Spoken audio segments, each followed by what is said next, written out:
It's the state of the dungeon. It's a video that Rob does about his games. Yeah! Hello, friends. I am Rob here in my basement lair, and today I am giving a State of the Dungeon address for the game of Warhammer 40,000. And, yeah, all the fun stuff that happened there. Now, you might be asking yourself, but whatever happened to your character, Rob? Well, funny thing about that, the game master for the game that we were playing only wanted to play so far. It was a short episode, and so we made up the characters and had a good time playing it. We were going more over tactical stuff than the deep character stuff, but, you know, we made characters and went on for a little while. And when I found out, you know, relatively short of a time we had to play, I talked to the game master and I said, well, maybe I could do something. He said, okay. So basically, we were, after the last report, we were sitting in our tanks outside of the orc overrun pumping station, having blown it to smithereens, all the orcs gone. And we heard there was a counteraction deeper inside the pumping station. The troops who got sent in to do the clearing action against the orcs got slaughtered. We heard the screams, but we weren't going to leave our tanks. That was an order that we got from the commanding officer tech priest, who was, well, he basically accepted command, and we weren't going to fight. So he insisted instead we just would bring down the pumping station so that there was nothing for the orcs to take. A couple of well-placed shells and made sure that happened. And despite the horrible, horrible round of luck that my character had shooting his gun, seriously, 13 misses in a row, and most of them were really bad. I don't think I jammed it at all, but oh my gosh, nothing, percentile-wise, nothing less than an 80, which would in D&D be nothing more than rolling a 1, 2, 3, or a 4 in a combat. It was terrible. Even stationary, huge targets I could not hit. But enough about me. He gave us the places to take it down because his tech use basically functioned for him as demolitions. So we blew it up.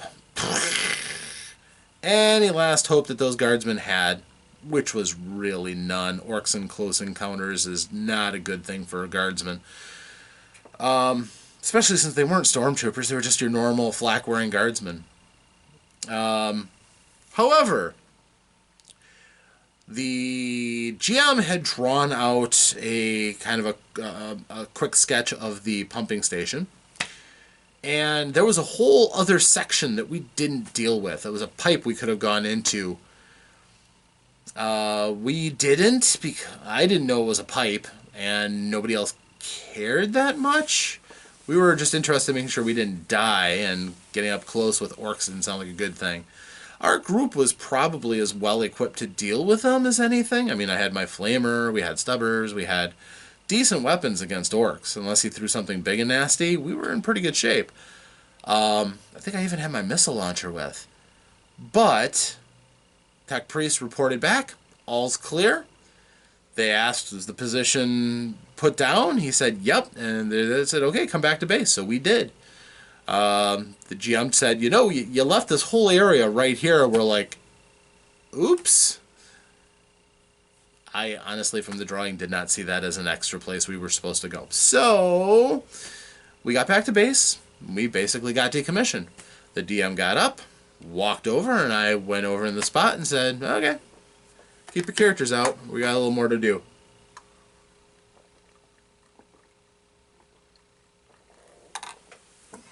And so like that, I was back in the GM's chair. It was a nice little break. But, so the group got summoned to the office of... Actually, the group didn't. Their captain got summoned to the general's office. General Vazikand, who has a grim reputation among guardsmen as a person who happily throws away the lives of guardsmen to advance his own agenda. Not the kind of guy you want to be serving under, ideally, and I drilled that point into them. What happened next was a rather unfortunately long bit of dialogue between the captain and the general. It was kind of unavoidable to frame the upcoming action. Also in the room was the Lord High Commissar, who, Commissar Winters, again, bad reputation for killing more men than normal Commissar would want to. He actually enjoys it. So, the general action went like this. The captain got yelled at. He tried to defend himself. And for the most part, the guys just stood there and shuddered as occasional fire came their way. Now, I was thinking about just having as a kind of an exclamation point the Commissar get up and blam my character for horrible accuracy for a guardsman, but he didn't have any real way of knowing that my character had just missed that many rounds and wasted that much ammunition, so he didn't. So what happened was the door gets kicked open and an Inquisitor walks into the room with his retinue. Inquisitor Wallace. Inquisitor Wallace is known as a guy who works with the guardsmen. He generally has missions where he borrows some guardsmen, and he often returns them in good condition.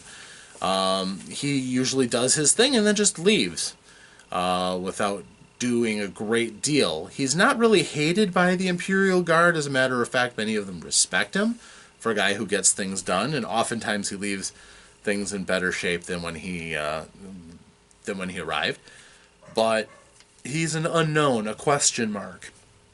So he comes in and he says, "Hey, I don't care what you two are arguing about. I need fast armored units to get me behind Orc territory." The group was volunteered. Convenient, that. So they were introduced to Inquisitor Wallace, and they were given basically carte blanche to get whatever gear they wanted from the Munitorum by their captain as a going-away present. So they loaded up. They got all kinds of fun toys. And then they set off. For the most part, their journey was to be fairly quick. They were to accompany the Inquisitor and his black carapace armored mute retinue and his bevy of chimeras that were carrying lots of sensory gear and strange things. Their tanks got upgraded. They actually got fire and forget missile racks, two missiles on each tank, because they were expected to go deep into enemy territory and not have to resupply elsewhere. So more firepower was good. And at first, they had an encounter. Yes. The first thing that happened as they were driving along was that they were attacked from the air. They got to see a pair of Fitas coming in with one big bomber. Orc craft in Feral Orcs are very crude. Basically, they had barrels attached to the craft that were functioning as jet engines. Go wah power. But their entire craft were basically being run and manipulated constantly by Snotlings and Gretchens, who were basically serving as all of the moving parts and being yelled at by the boss orcs who were piloting. So the group had a nice turkey shoot. They were firing. The orc attackers weren't the most efficient. They were able to fire threatening rockets guided by the Gretchen. They were actually riding on top of the rockets with reins steering them, which meant the Gretchens were going to die, but they were going to have a heck of a time doing it. And for the most part, they weathered the storm. They took some damage from the rockets that hurt, the big explosions. But for the most part, their accuracy was on point enough to shoot at the craft as they were coming in. crippling one, blowing up the fighter, and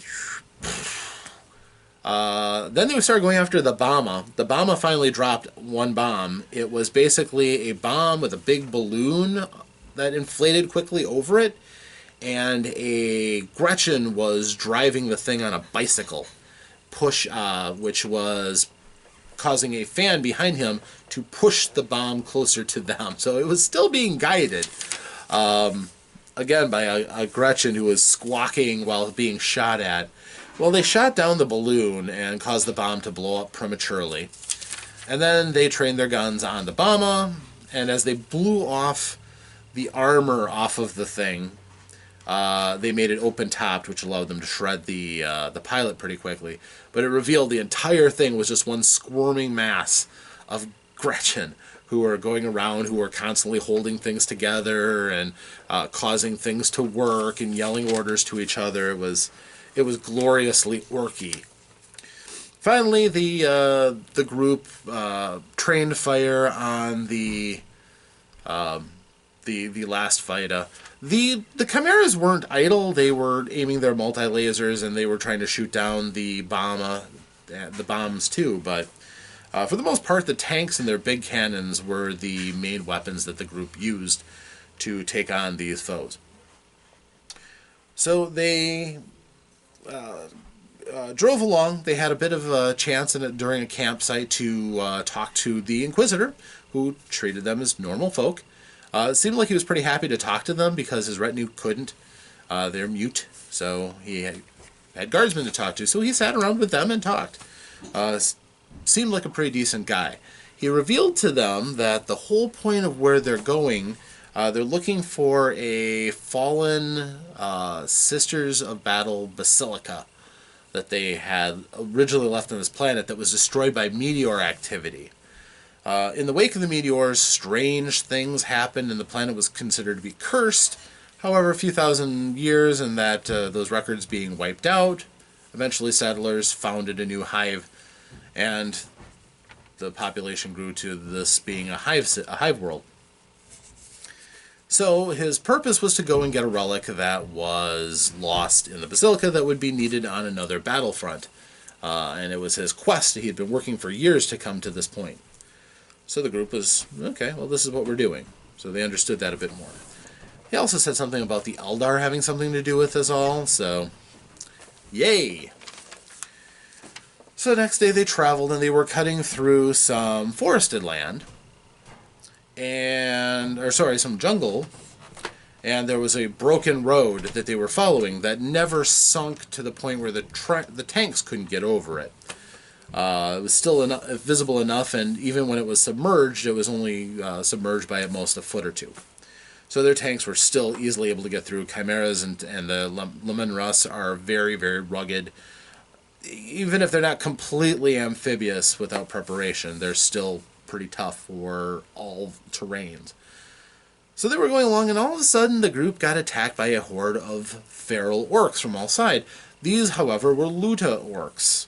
They had crack grenades that they had stolen from guardsmen. They had some weapons that could endanger the Leman Russ or the Chimeras. One of them charged at them, for instance, with a melt-a-bomb, which is a large limpet mine that can cook right through armor and deal out serious damage to an armored vehicle. The group prioritized the elimination of the threats that could hurt their tanks. They also got to play with one of the fire and forget missiles. Accidentally, one of them jarred the release mechanism and fired a rocket off into the forest, which did not do any damage to the orcs. The groups did find out that the orcs were being led by a couple of their bosses, the knobs of the group, and turned the firepower to them, which pretty quickly turned them into hash. The guns on Leman Russ are ridiculous. And then they also manned the flamers to keep the orcs on the sides at bay. All in all, they carried through their responsibilities with aplomb. The Inquisitor was pleased. They took no real damage. They handled the encounter quite well. And, we're ready to go on to the next encounter and follow along on the quest of Wallace.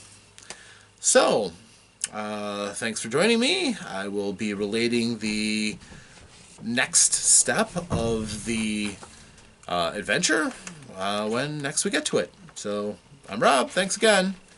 Farewell.